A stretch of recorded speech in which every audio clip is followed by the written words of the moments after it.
Work रो हम आ गोटे question solve करिबा it does 4 by 5 of work in 20 days. He then call in B and they together finish the remaining work in 3 days. How long we alone would take to do the whole work? So A 4 by 5 of work को total work जदि हमरो 1 हैला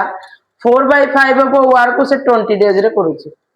तो एक 4 by 5 work को केते nosy 20 days तो total work अर्थात टोटल वर्क को यदि 1 हैला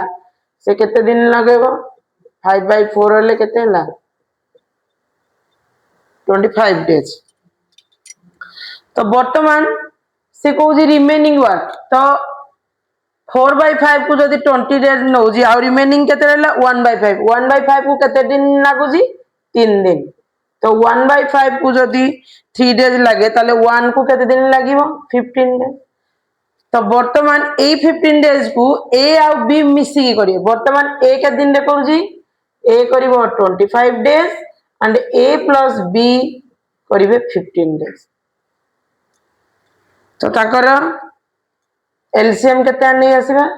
75 75 25 हेले 25 3 की 75 15 5 75 तो वर्तमान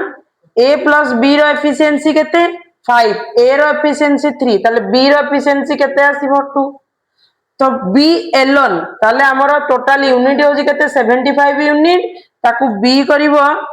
बी रो एफिशिएंसी हला 2 ताले तारो केते आसिला 2 3 की 6 2 2 गुणे 4 5 4 गेले 1 सॉरी 2 3 की 6 15 हेले 2 7 14 17 full 1 by 2 that is the answer.